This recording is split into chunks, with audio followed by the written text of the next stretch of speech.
Hi guys, I'm Liviu and welcome back to my channel. Since I did the Air Unit Teardown video, I got a lot of requests from you guys to also do a teardown for the Vista unit.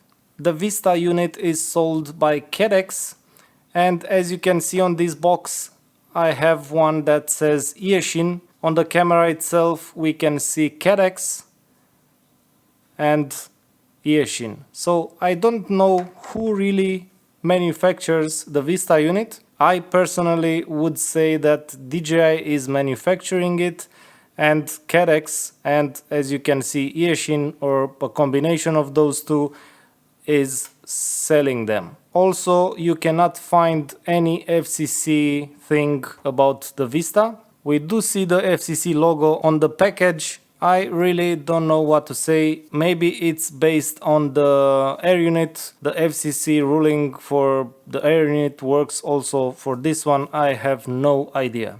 But that is a totally different topic. So let's tear this apart.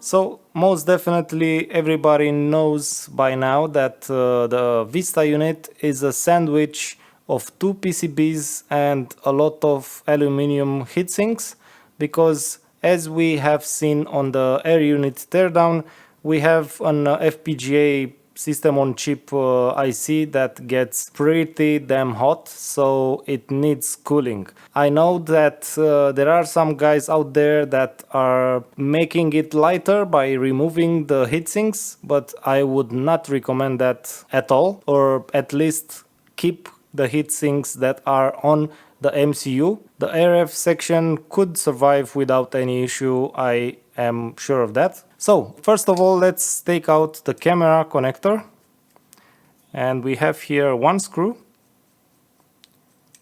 We take that out, and with the help of a tweezer we slide this out.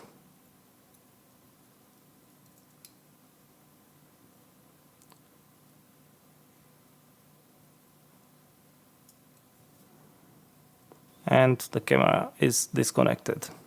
As I've said numerous times, you need to keep things in a safe place. If we look to the sandwich, we can see that we have here the antenna connector.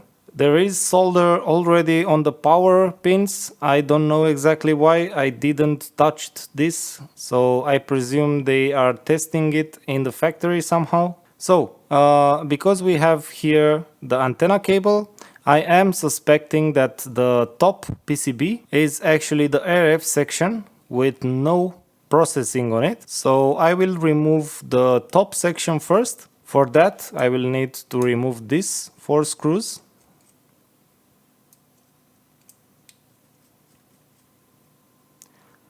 We will definitely see a lot of temperature conducting compound. DJI is typically using blue type 1,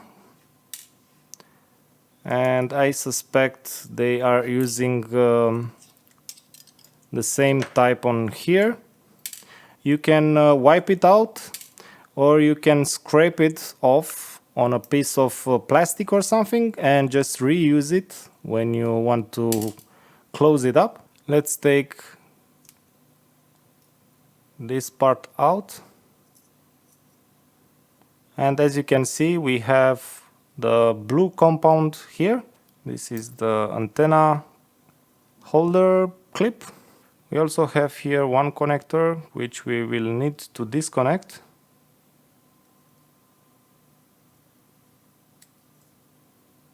Like so. All the RF section is here, and I can already see here some regulators. And now to remove this middle heatsink here, we have to remove 2 screws from the stack. This one here, and the one opposite to it. and we should see this section out.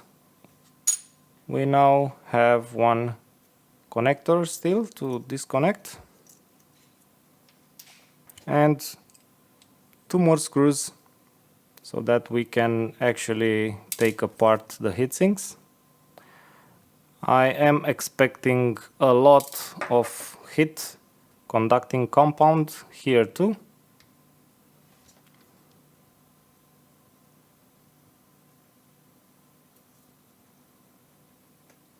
Yep, we do have a lot of heat compound here, and to be able to reuse this same compound, take it as best as you can and place it back on the case. Obviously you can use another compound or add a little bit more. Now let's remove the other heatsink, and this is where the magic happens. This is where the FPGA and memory sits. As I've told you, we just scrape the compound out of there. We can reuse it, so that's a good thing. And using some Q-tips with alcohol to clean it as much as we can.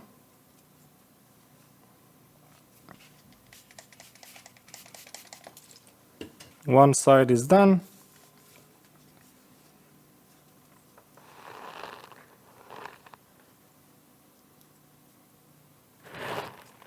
So I've cleaned this PCB, which is the processing PCB. I will do the same for the other one, and I will switch to the microscope view and see what we can find on them. Okay, so I have switched to the microscope view, and I will start with the PCB that has the USB on it and the RF section also. All this section here is related to power management, or at least the section that deals with high voltage.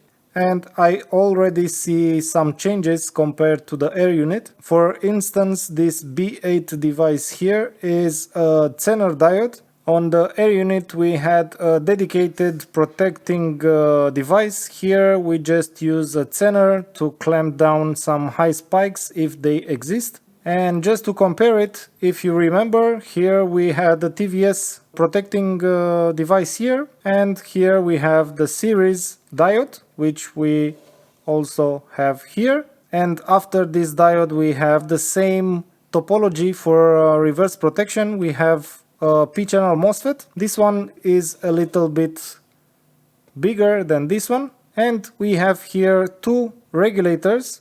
One of these 2 regulators will power the MCU power management IC, which will generate 4 power rails for the MCU memory and so on.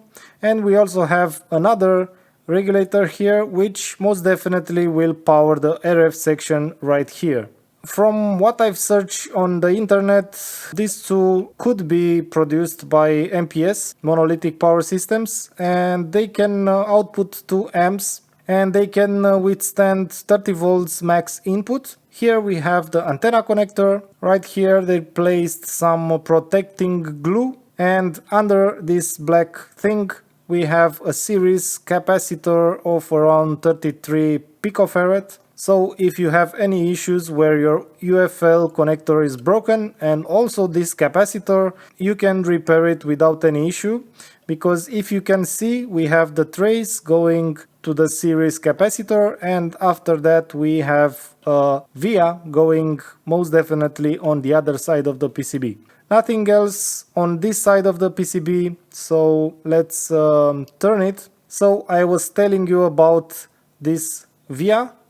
Look at it, it goes to this side and goes to this switch. On this side we don't have anything special, exactly as on the Air Unit. We have this Wi-Fi transceiver and we have the 5.8G front end. Nothing else going on here. Obviously this IC is capable of dealing with 4 different front ends, so on the Vista they only used one front end and one antenna, obviously. Except that we don't see anything else out of the ordinary. Switching to the processing PCB, we can see the same P1 processor, and we also have here the Micron memory. Nothing out of the ordinary in this side of the PCB. We have a lot of passives, some transistors and so on. On this side of the PCB we have the power managing IC for the MCU. Obviously we have here all the decoupling capacitors for the memory and MCU, some passives for different inputs and outputs and so on. We have the camera connection and obviously this connector which connects this PCB to the power PCB and the RF section. Obviously the PCB quality is top notch. I suspect that this PCB is made with 8 or 12 copper layers with buried vias, because the density is just crazy. So to wrap it up, the design is actually almost identical to the Air Unit, one less front-end device so that they can only use one antenna, a little bit different power delivery. Again, I want to say that I would not recommend you to get rid of all heatsinks for making a lighter Vista unit. I would keep the 2 heatsinks on the processing PCB because the MCU gets pretty hot. So without a proper cooling, the MCU would get killed eventually, especially if you are waiting on the ground with it powered up. Guys, I hope that this video was interesting, and if you liked it, press that like button, subscribe, and if you have any questions, leave them in the comment section and I will do my best to answer them. Thank you very much, and till the next time, bye!